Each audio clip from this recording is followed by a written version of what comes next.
Hello, everybody.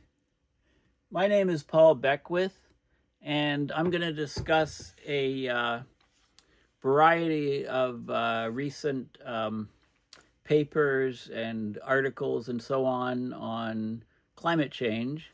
Surprise, surprise, as I'm sipping on my COP29 Baku, Azerbaijan water bottle. And as you know, I didn't go to Belém in Brazil, so I'm without a water bottle this year. So I may have to try to find one online or something, maybe eBay or something, if people are selling their Belém water bottles, or maybe they didn't get it this time. I don't know. Anyway, I'm an open book, as you know, open book, and let's just see what's going on with the climate. And any of these sort of papers that you really like and think I should cover in more detail, let me know in the comments section. So I'm not going to provide all the links. If you like a title, just type in the title and the AI or Google will find it for you. They're all open source, the things I'm talking about today. So my background before climate stuff was laser physics, laser optics in particular, laser physics research. And I did work with fiber optic telecommunication systems and computer graphics cards, which go into the nodes of the AI. And those nodes are connected by fiber optic cables to generate the hardware for AI. But there's another application for fiber optic cables. A cable was laid on the seafloor parallel to Greenland's, a large Greenland off glacier, a large glacier off Greenland. And these fiber optic cables can act as distributed sensors. So basically, when there was a calving event or when there was a disturbance in the water, it would put a bit of pressure on the fiber, and that would cause properties in the fiber to, that would cause a signal in the fiber, which could be by the timing of laser light through the fiber, you could identify the location of the disturbance. So you could do this in a very sensitive fashion with a long fiber cable. So it's a really interesting application, which is kind of, convergence of my previous life in fiber optic work and climate change. So you analyze the light shining through this fiber cable. It's the same type of cable that brings the internet into homes. They could explain why the Greenland's ice, is in such rapid decline. And there's 23 feet, 7 meters of sea level rise embedded in the ice on Greenland. So these fiber optic cables are very interesting. You could actually detect signals from the surrounding environment by laying fiber optic cables. You could analyze the light in the cable. For example, when a volcanic eruption or tsunami jostles the wiring, it's called DAS, or distributed acoustic sensing. So the idea is an acoustic signal puts some pressure on the fiber cable. The laser light is shining through the cable. It changes the index of refraction or bends the fiber, and that signal can be detected and isolated in time and location along the fiber. The fiber, you can track footsteps as you walk over a cable. Like these fibers, so this is a new application. So researchers laid a fiber optic cable on the seafloor near a glacier in Greenland, and that revealed in unprecedented detail what happens when you get some calving event from the glacier. Calving, you'd have chunks of ice breaking off the ice shelf, dropping into the ocean. Okay, so this is helping to understand calving processes. So this is this is an image of the research ship going through a fjord, and you can it actually tells us. So, as temperatures are climbing, both of the ocean and atmosphere, you get more melting, more meltwater, flows under glaciers. It lifts up the glaciers and lubricates them on land so the ice can speed up on land. The ice sheet shelves, the the ice sheets on the land can then increase the ice shelves, the extent of them, and the calving events. Okay, so not only, of course, you have loss of mass from melt on the surface, but you're melting the ice from below, and that's the primary process, the melting of below ice from below in Antarctica. But Greenland is shedding more ice than it regenerates. I like this analogy. It's like your checking account. Your account balance has been going down for a couple of decades in terms of the ice. Um, and, there's a good book, When the Ice is Gone, What a Greenland Ice Core Reveals About Earth's Tumultuous History and Perilous Future. So anyway, this paper is a big advance, experimental advance, telling us about processes of ice calving that we haven't had with the same detail before. Because, so here's a fiber optic cable coming out here, being unspooled and laid on the ocean floor. So then you basically, when the glacier fractures or drops ice in the water, it plucks the cable, if you like a guitarist plucking a string. These vibrations scattered light in the fiber optics back to two interrogator devices, lasers powered by solar panels and batteries on land. And this data, once you analyze the data, you can isolate where the calving event occurred in both time and space along the cable. Okay, so it's very, these ice blocks are huge. When they plunge, it excites these acoustic waves, and we can detect them. And also, when you get a calving event, it disrupts the water, right? So if, typically you'd have fresher, colder water at the surface, and then deeper down you have saltier water, which could be warmer, but denser because it's got great salt concentration, especially if it's on the fringe of where sea ice forms, because it rejects the salt. So you get basically you get different layers of water, but then when an iceberg drops off into the fjord, calves, it stirs those warmer waters that are deeper down below to the surface, and it brings the fresher, colder water down below. It disturbs the layering effect, the stratification. So it encourages that warm water coming up to the surface, causes more melting of the glacier, and then the process can repeat. So this is the solar panel setup and battery that powered the fiber optic cable. Sent the light through the cable, and you can have CW, continuous wave light from laser diodes, or you can have pulsed lasers, depending on what you're trying to do. So this just gives us a lot more information about calving. The cable was operated for only 3. So in contrast to scientists boating around a calving front doing measurements, fiber optic cables cheaply, safely, and passively collect reams of data. The cable was operated for 3 weeks, and they're doing further studies. So there's a lot of very interesting study. This is it's open source. You can download the paper, Calving Driven Fjord Dynamics Resolved by Seafloor Fiber Sensing. So this is a paper from earlier this year.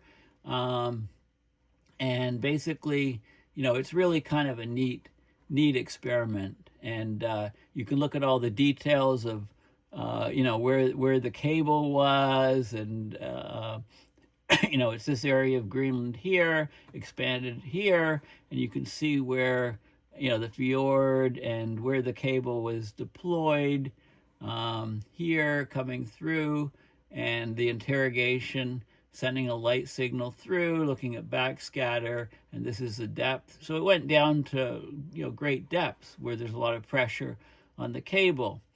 So it was basically, you could measure small-scale fracturing of the ice, large-scale fracturing, ice breaking off, disrupting. They're showing, fresher, colder water at the top and warmer, saltier water down below. But when you get a calving event, it causes a lot of mixing, bringing up the warm water, which can then increase the melt rate and a positive feedback. So So really cool data, really cool information. You know, you can, these are showing some of the acoustic signals, like the pulses when you get an event occurring, and where it is and the depth and so on. You get all kinds of data from this method. You know, it's a fascinating paper, fascinating work. So they did a lot of analysis to verify the technique, and then, you know, it can tell us a lot of the science about calving glaciers. It's a really cool and interesting, powerful technique. Okay, this is something I'll talk about soon. We've gone, you know, many places in North America have gone into a deep freeze to low latitudes. So the polar vortex is splintered and fractured. So winter, you know, we had sort of mild, warmer weather, and now we're in a deep freeze. So now it really feels like winter. And as we close out November, and so I'll do a video about what's happening with the polar vortex and the jet streams. I'll do a separate video on that, but I thought I'd mention it here. So here's the jet stream coming very, very low, bringing very cold temperatures deep down. And if this is persistent and stuck in place, then it basically, you know, ridge over here, the Arctic area is just spilling down as the stratospheric polar vortex has basically, you know, had it. So these are some of the temperatures, some of the Arctic air that's expected in the first week of December. You know, temperatures of, you know, approaching minus 30 degrees here. Okay, so yes, so the polar vortex is happening. Okay, I'll probably do a separate video about this at some point. Lake Agassiz. So I'm looking at the paleo records, and you know, as the glaciers covered North America and melted back, there was a huge lake, Lake Agassiz, kind of formed in this region. And there's all these shorelines that you can see, ancient shorelines. The size of this is roughly equivalent to the Baltic Sea. You know, it's even the volume of water that, you know, much larger, the area, surface area of this Lake Agassiz, much larger than all the Great Lakes combined. And, you know, around 13,000 years ago, right, melting the peak of the last glacial maximum 21,000 years ago. Just needed some water. But, you know, so the melt was ongoing after 21,000 years ago. 13,000 years ago, lake covered a vast area. You know, larger than any currently existing lake in the world, including the Caspian Sea, about the area of the Black Sea. And then, you know, over time, there was isostatic rebound. You know, as the ice left the land, the weight was taken off the ice and the land rose, and it rose variable amounts depending on latitude and location, type of rock, etc. But, you know, that really changed the nature of the rivers and lakes and everything else. So they look at shorelines, and, you know, this is a phase here, 13,000 years ago, the lake, you know, very extensive lake, different phases depending on shorelines and so on. This is about 7,900 years before present. We had the glacial lake here, Agassiz, and it combined. There was a version here called This Was Lake Ojibwe here. You know, and you know, look at the size.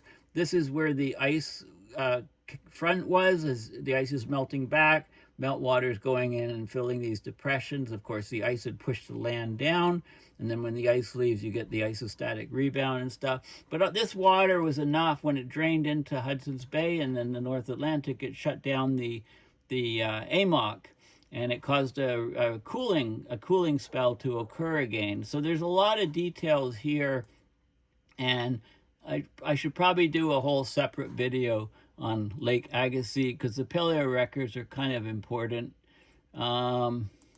This is just Jan's Facebook page, loads of interesting articles and stuff.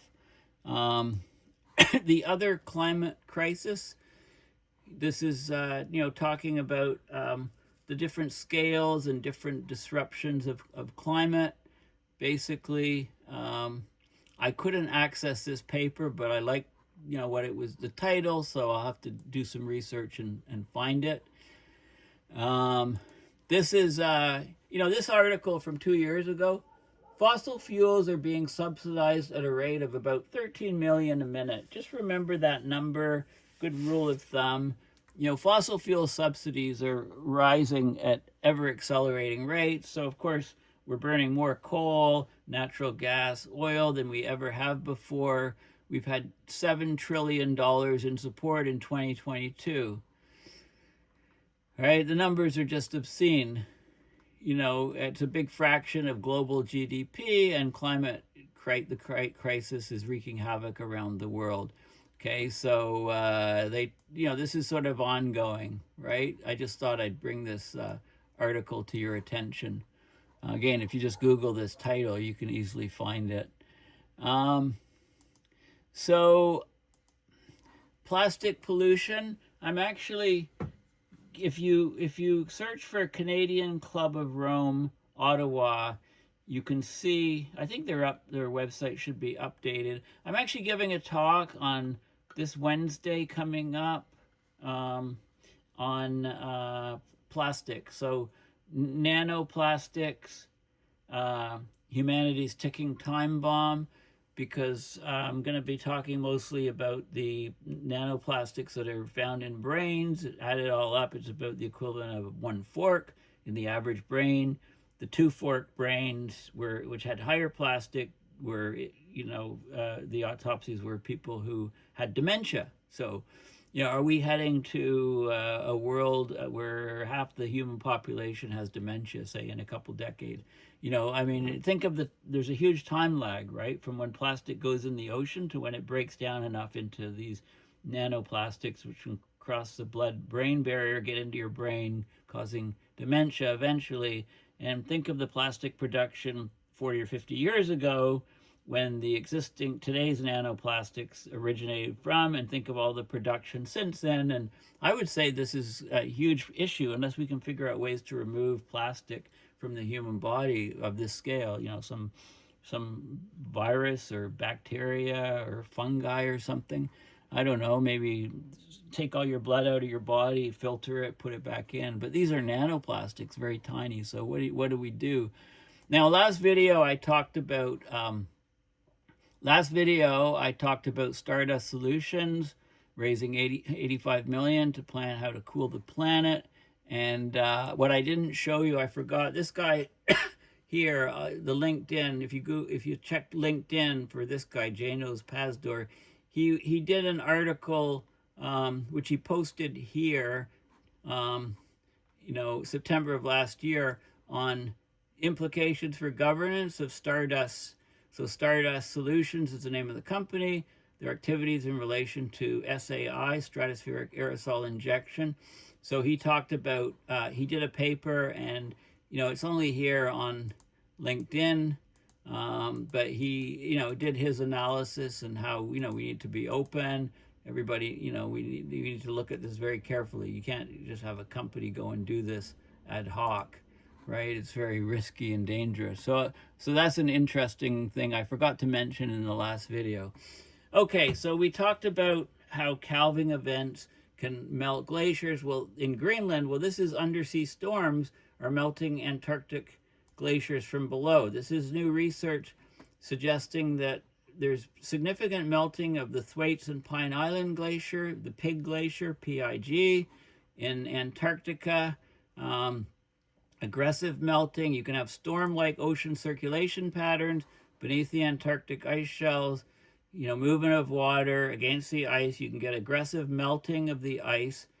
There's major implications for global sea level rise. So this is a new study published in Nature Geoscience, supported by NASA. It's the first to examine ocean-induced ice shelf melting events on short timescales, like days rather than months or years. Like they monitored the ocean storm activity. They correlated it to the melt rates. They find that some storm-like ocean phenomena could propagate from the open ocean, reach Antarctic ice shelves, contribute to melting from below, and in very fine scales, very short time scales. So they looked at 200-meter resolution, ocean ice interactions. They found a positive feedback loop between turbulent water masses about 1 to 10 kilometers wide in scale and ocean-induced melting. So more ice shelf melting generated more ocean turbulence, right? Because you had a mix of fresh water versus salty water, warm water versus cold water, different layers and stratification, which the fiber optics experiment in Greenland found. Well, this is looking in Antarctica. Hopefully they bring the fiber optic cable down there and get more data, but it's a positive feedback loop, right? So meltwater creates these fleeting ephemeral processes, transfer additional heat into seawater. They found that about up to nearly 1/5 of the variation in underwater melting over time was from these storms. These extreme undersea storms can increase underwater melting by up to 3 times the rate of melting within hours, right? So you can get a lot of variability in melting on an hour-by-hour basis. Now, they didn't use fiber optic cable. They used moorings in the vicinity and floats, these Argo floats, to get real, to analyze these ocean storms. And they did it in the Thwaites and Pine Island Glacier region. So let's have a look. So this is the paper. It's open source. Open submesoscales as drivers of submarine melting. The submarine's not melting. Submarine just means underwater melting of the Antarctic ice cavities. And so they talk about that in this peer-reviewed paper. This is the region here. They looked at melt rates and so on in various regions. These are holes in the ice, polynyas. This is the Thwaites here, and the pig over here. And they could measure melt rates and so on, how you could get variability and change over time from these storms. And they tracked some of the storms over time and could see how the melt rates were greatly increasing. So really, and yet another mechanism to accelerate melting rate. And this is the Thwaites Glacier and Pine Glacier. I just went to Google Earth. So you can play around on Google Earth. Just open Google Earth and search for Thwaites or Pine Island, and you can look at the data. China is now the world's climate champion. No surprise there. I mean, this was an article, about news out of COP30. Doesn't engender much hope, but China's embrace of renewable energy shows that climate protection makes smart economic sense. If you follow my Twitter, there's an image I just posted showing China's work in solar and wind power production, and it dwarfs all the other countries of the world. Like it just completely dominates. Also electric cars and batteries. So China's the hope. Scratch the U.S. for stuff on climate. They're the laggard. They're making things a lot worse. But China is doing incredible things. Whether or not you like China or not, I mean, this is the reality. They're the world's climate champion by a long shot. Talking about the U.S., I won't dwell on this, but Trump, a symptom of the end of the world. He's deeply involved in dealing with the 2 ways we human beings have figured out how to destroy ourselves, right? And potentially so much else on this planet: nuclear war and climate change, right? So this is Tom's dispatches, and he talks about the present state of things right now. Are we going to hell in a handbasket? Studies have been done. You can look at U.S. presidents that were quoted around wartime, and they say, if there's protectionism and tariffs and imbalance, then that leads to wars. Open free trade, brings the world to more stability. Well, you can see that exactly happening right now, which is one of the reasons why gold and silver as hedges are on a tear. So this is the situation here. Tom's Dispatches is great. If you're not familiar with Tom's Dispatches, just have a look at what he's written. Really great stuff. This is Climate Trace. I'm just showing you, this is showing PM 2.5 pollution plumes from 28 emitting sources in a city in China. Okay, so, you know, it goes hour by hour and it shows you the emissions. I just love the way this is depicted, right? So this is great, you know, this is great data on, you know, particulate matter, you know, here, and you can see the winds, where it's carried, how far it's carried, stuff like that. So Climate Trace, have a look at climatetrace.org at what they're capable of doing. Now I'm going to move on, and I'll go quicker because I don't want this video to last forever. Decelerated Arctic sea ice loss triggered by accelerated North Pacific warming. Well, you know, we've had a deceleration of Arctic sea ice loss in the summers, but it's setting record levels right now. So they talk about some of the reasons why, teleconnections to other regions. I just remind you that the National Snow and Ice Data Center, very great site. They've lost quite a bit of funding, so they're not showing as much. But this is the Arctic sea ice extent, November 28, so it is up to date. The sea ice extent and the concentration, and here you are. Look at this. This is the record low year, 2012. Look what happened. Look at the recovery here. Like this year, it's way under. It's like in new territory. The sea ice is not growing back right now in the Arctic anywhere close to what it used to do. Antarctica is of course in the you know, is heading into the summer. It's melting back and so on. So, you know, they show you the trajectory this year versus what happened last year. It's tracking similar to last year, but the Arctic regrowth of ice is a huge surprise. There's a lot missing. ENSO, like warming, has been underestimated. There's some so-called ENSO rectification effect. Rectification is a term, you know, if you have a sine wave that you rectify, then you're converting the AC into DC, direct current. So you don't let it go below zero. You have it all, you know, stay positive. So the you know, if you got a pure sine wave, the mean is 0 volts. But if you've got a rectified sine wave, then you do have a positive mean. So what they're saying is that the warm cycles of the ENSO are increasing, or you know, are strongly positive, but the negative sides of the La Nina are being greatly reduced. So this paper talks about that. Lots of data on, you know, traditional ENSOs and traditional El Ninos and traditional La Ninas, and then it looks at how, you know, what's happening in the change. So the La Nina state is declining. I mean, that's basic. So they're trying to find out why it's happening, how much it's happening, main reasons why. Okay, natural disasters damaged 364,400 hectares of crop. Of course, everybody knows that. It happened in China in October. This is November 11th article about it. I say that in jest because people, you know, just don't know, have no idea what's going on. But agriculture is taking a big hit. This is very bad for feeding the planet.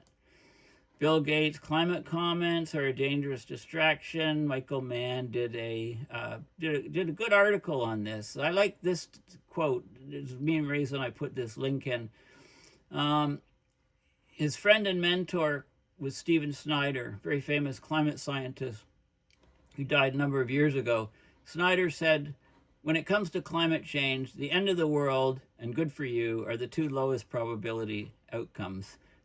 I like that. I think that's very, very interesting. He has a new book, Science Under Siege. I have it. I haven't read it yet. I should probably do that. Anyway, he talked about Gates, and, you know, I don't know why this made so much news, because he's a billionaire, I guess. AMOC weakening modulates global warming impacts on precipitation over Brazil. Brazil often years are in drought condition, which is very bad. Of course, Belém is right in the rainforest for the COP conference. So this looks at how the AMOC weakening or change, how that modulates or changes the warming, the dryness, the temperatures of and the effect on precipitation, particularly over the Brazilian rainforest. So it looks at sort of connections between, like I've said, the AMOC is the mother of all tipping points, and here's another reason why it greatly affects rainfall in Brazil.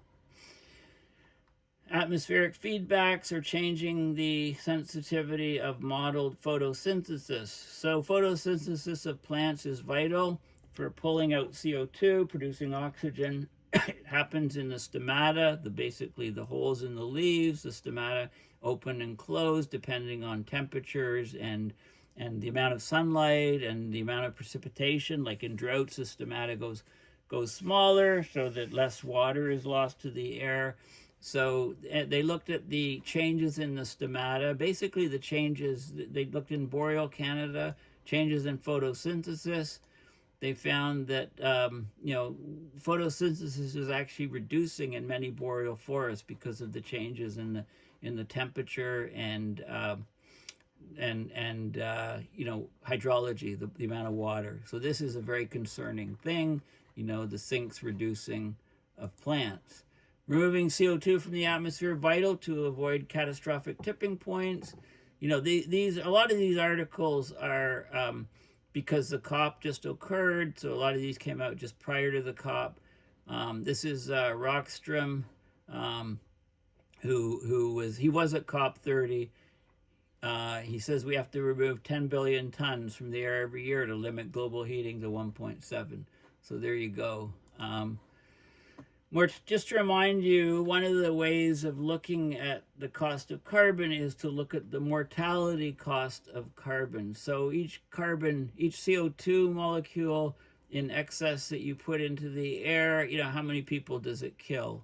Okay, so that's what it looks at, the harsh facts of mortality. And this is from a few years ago, this paper. I think it was, I just put it here because it's very important. 2021, the average deaths, excess deaths per average citizen's lifetime emissions, and so on.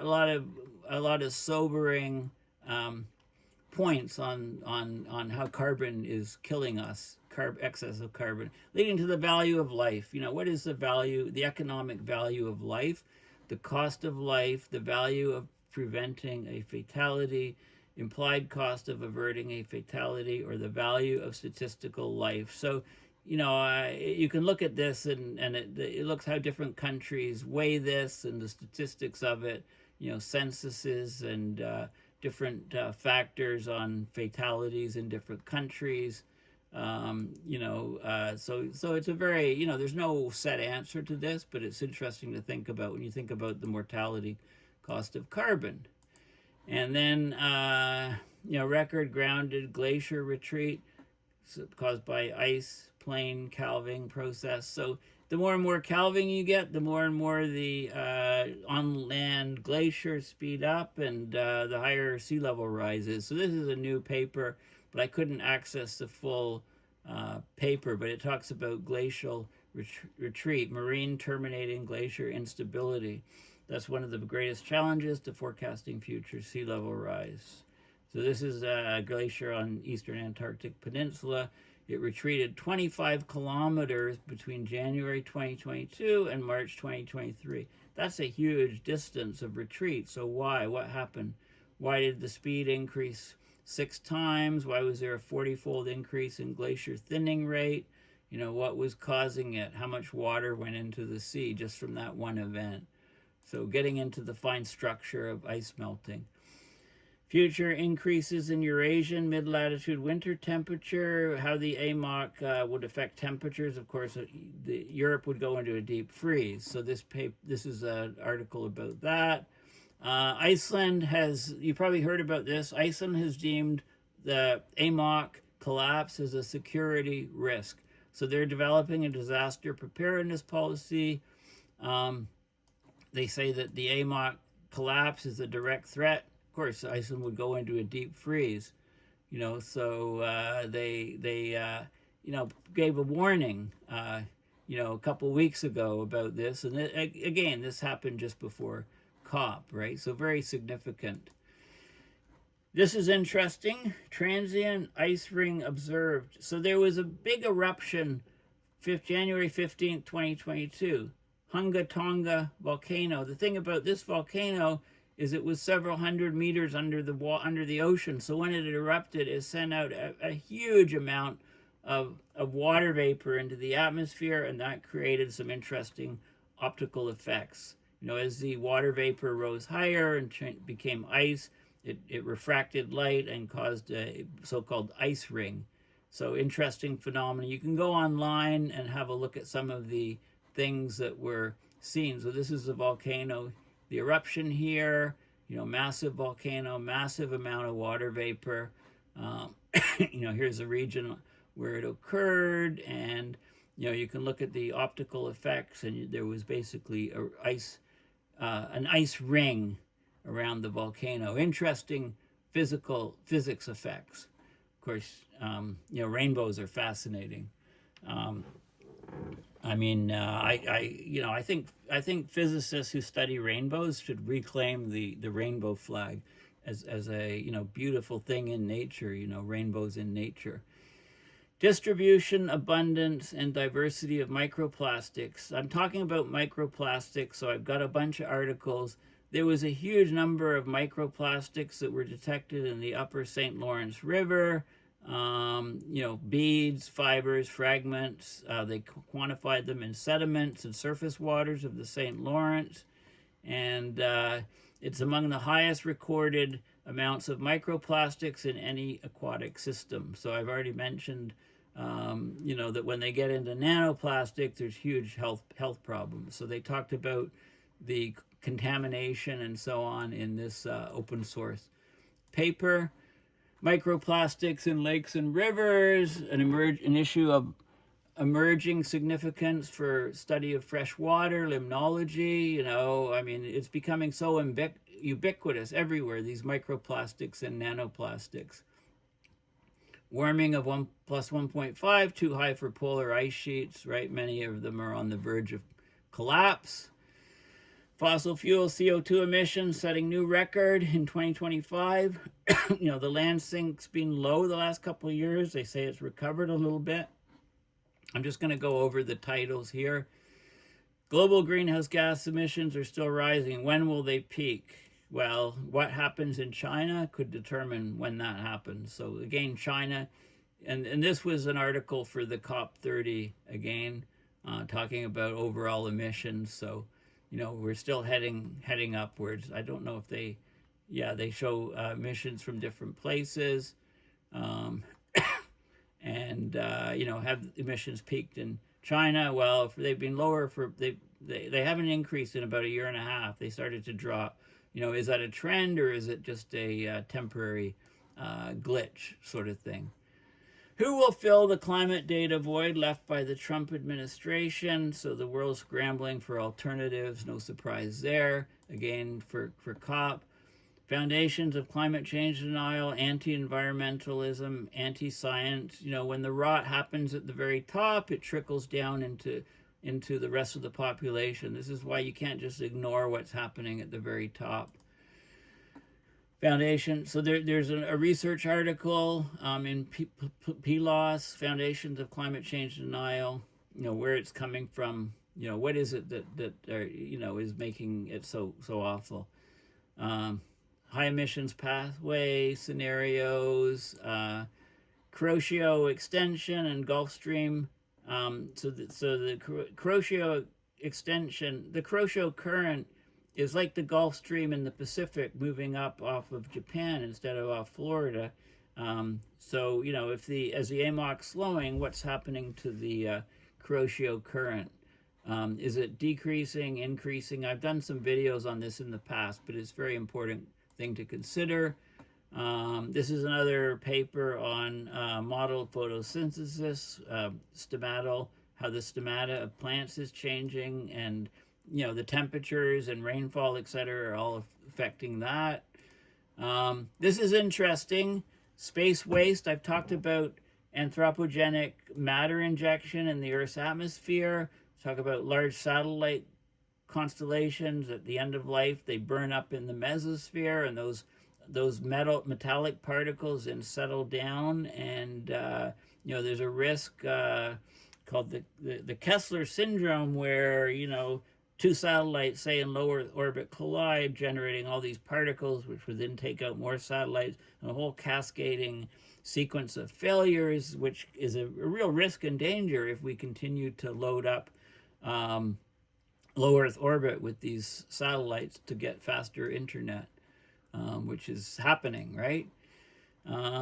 Different theory paper on the warm conveyor belt, wave guiding, jet stream behavior, and so on.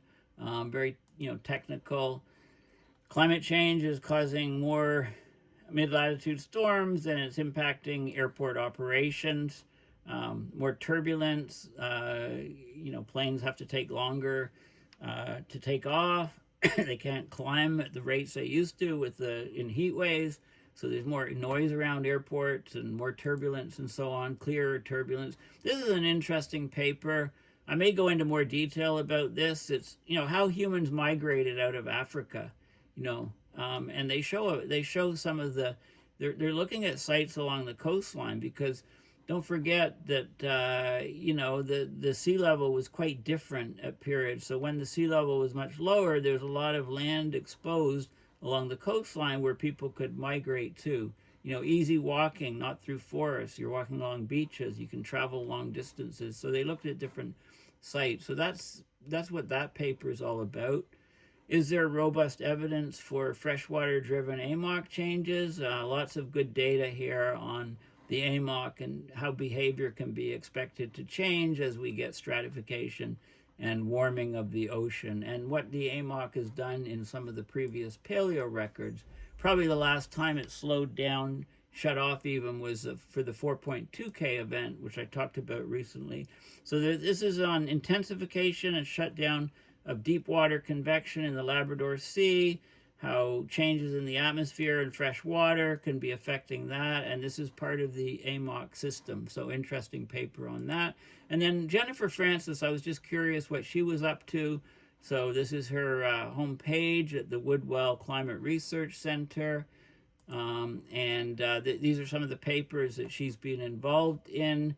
You know, anything to do with waviness of the jet stream and stuff. She's been talking about that for quite a while. And there's some, you know, cold air outbreaks are continuing in a warming world. Why? Jet streams, you know, cold air outbreaks in the continental U.S. and connections to the stratospheric polar vortex. Like I said, I'll talk about the stratospheric polar vortex in more detail soon.